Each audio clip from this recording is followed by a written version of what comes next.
Hi there. आज मैं आपके लिए लेकर आया हूँ MGT 601 एसएमई मैनेजमेंट के कुछ important questions mid term examinations के लिए।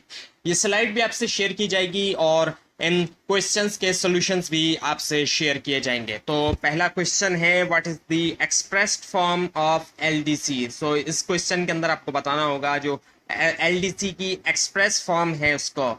उसके बाद है, what is mean bye anti dumping, यानी कि एंटी डंपिंग का क्या मतलब है। ये आपने बताना होगा। उसके बाद है, who are drone entrepreneurs. Drone entrepreneurs कौन होते हैं, ये बताना होगा आपने।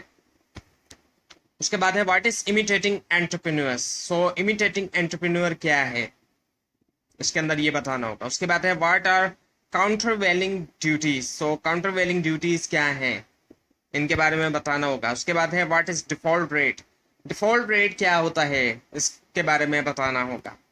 उसके बाद है, what is mean by value added. Value added का मतलब क्या है, ये बताना होगा। उसके बाद है, what is technical feasibilities. Technical feasibility क्या है, ये बताना होगा। उसके बाद है, एक केस स्टडी की तरह एक क्वेश्चन है। सपोज करें you are a manager of fan company. आप जो एक फैन कंपनी के मैनेजर हैं और जो सेल्स वॉल्यूम है वो लो है, यानी कि गिर रहा है, सेल्स वॉल्यूम गिर रहा है, उसके अंदर कमी आई है, सेल्स के अंदर कमी आई है। How do you improve your sales volume. किस तरीके से इम्प्रूव करेंगे आप सेल्स वॉल्यूम को। आपने ये जो है बताना होगा। तो ये एक तरह का केस स्टडी नुमा क्वेश्चन है जो आ सकता है, और इससे रिलेटेड और भी केस स्टडी नुमा क्वेश्चन आ सकते हैं। उसके बाद है, व्हाट इज मार्केट मायोपिया। यानी कि मार्केट मायोपिया जो है वो क्या है, ये बताना होगा कि मार्केट मायोपिया क्या है। उसके बाद है, state the reasons that why SME doesn't flourish in Pakistan. इनके कुछ रीजंस जो है वो बताने होंगे कि क्यों एसएमई जो है वो फ्लोरिश नहीं करता पाकिस्तान के अंदर, यानी कि स्मॉल एंड मीडियम इंटरप्राइजेस जो है वो क्यों फ्लोरिश नहीं करता पाकिस्तान के अंदर। और उसके बाद है, एनवायरमेंट कॉस्ट ऑपरेटिव प्रॉब्लम्स, ये बतानी होंगी। और उसके बाद है, the benefits that SME enjoy in environmental issues. वो बेनिफिट्स जो एसएमई एंजॉय करता है एनवायरमेंटल इश्यूज के अंदर। एसएमई से मुराद वही स्मॉल एंड मीडियम एंटरप्राइजेस जो एंजॉय करती हैं एनवायरमेंटल इश्यूज के अंदर। उन बेनिफिट्स को बताना होगा। और उसके बाद है, the benefit that SME not enjoy. और कुछ ऐसे बेनिफिट्स भी होते हैं जो कि एसएमईज एंजॉय नहीं करते, small and medium enterprises enjoy नहीं करते।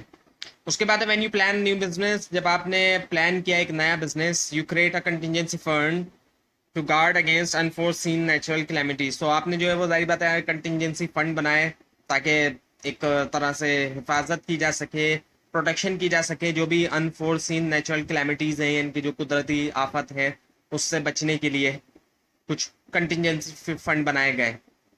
Right different natural calamities that are constant threat for your business. कुछ नेचुरल कैलेमिटीज के नाम लिखने हैं, उनके बारे में लिखना है, कुछ नेचुरल कैलेमिटीज के बारे में जो कि कॉन्स्टेंटली तौर पे थ्रेट है आपके बिजनेस के लिए।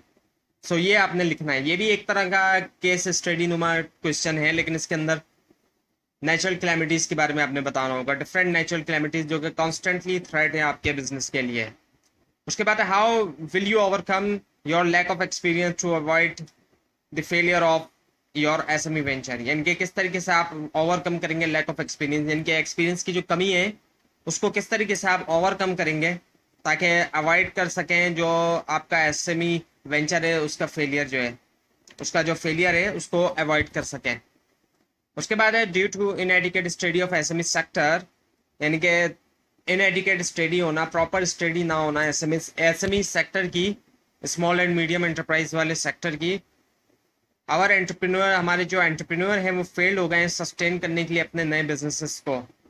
डिफरेंट रीजंस आपने प्रोवाइड करने हैं जो कि कॉज कर सकते हैं, वजह बनते हैं failure of a new business. यानी कि जो नया बिजनेस बनते हैं उनके डिफरेंट रीजंस आपने बताने हैं कि किन रीजंस की वजह से जो है जाहिर बात है नए बिजनेस जो है वो फेल हो सकते हैं। जाहिर बात है जब भी कोई बिजनेस फेल हो रहा है, और कई सारे बिजनेस फेल होते हैं हमारे यहाँ, उनके क्या क्या जो है वो कॉजेज हो सकते हैं।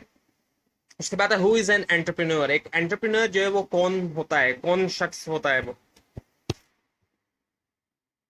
उसके बाद है, describe problems of small industries. जो स्मॉल इंडस्ट्रीज हैं, छोटी इंडस्ट्रीज हैं, उनकी प्रॉब्लम को डिस्क्राइब करना है, थोड़ा डिस्क्रिप्शन देना है उसके बारे में। ये थी आज की वीडियो। आपको अगर कोई कंफ्यूजन है नीचे कमेंट कीजिए, और ये स्लाइड और इसका सोल्यूशन आप नीचे डिस्क्रिप्शन बॉक्स में दिए गए लिंक से हासिल कर सकते हैं। लेकिन अगर आपको लिंक ना मिले उसके लिए आप नीचे कमेंट कीजिए, और इस पूरी सीरीज को देखने के लिए इस चैनल को सब्सक्राइब कीजिए, बेल आइकन के ऊपर क्लिक कीजिए। Thanks for watching this video and best of luck for your exams.